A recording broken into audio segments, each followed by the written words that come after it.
Қайырлы күн қыздар, менің арнама қош келдіңіздер. Бүгін сіздермен бірге көкөністерден дайындалатын түрік халқының керемет тағамын дайындайтын боламыз. Бізге керекті заттар 2 дана қызанақ, үлкендеу бір пияз, сарымсақ, тәтті бұрыш және де баялды.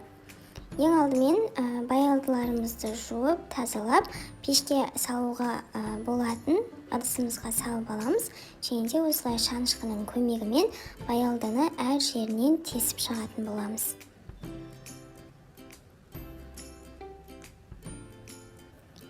градуста қызып тұрған пеште 30 минуттай ұстаймыз. Баялдымыз дайын болғанша қалған көкөністерімізді турап аламыз. Тәтті бұрышымызды осылай ұзыншалап, қатты ұсақтамай турап аламыз. Сарымсақтарымызды көлеміне қарай дөңгелек етіп, видеода көрсетілгендей етіп турап аламыз. Пиязымызды 4-ке бөліп, қатты жұқа қылмай, орташа қалыңдықта турап алатын боламыз.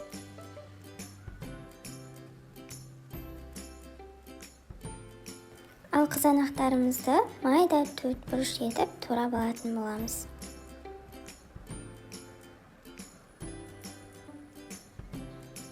Баялдыларымыз да дайын болды.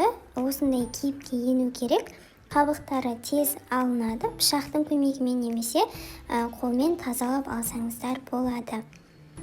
Баялдыларымызды қатты ұсақтамай, үлкендеу етіп турап алатын боламыз.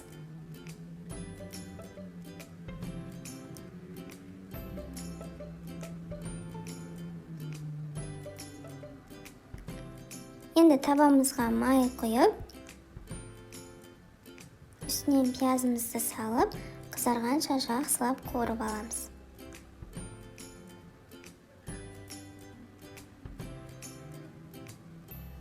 Кішкене қызарып қуырылғаннан кейін үстінен турап алған тәтті бұрышымызды саламыз.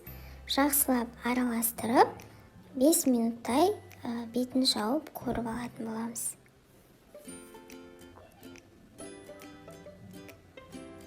Енді үстінен бір ас қасық томатты салып, сарымсағымызды қосып, араластырып, тағы да 2-3 минут қуырып аламыз.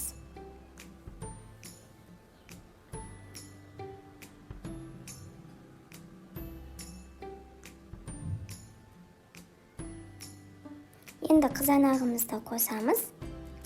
Жақсылап араластырып, қызанақтың суы біршама тартылғанша орташа отта қуыратын боламыз.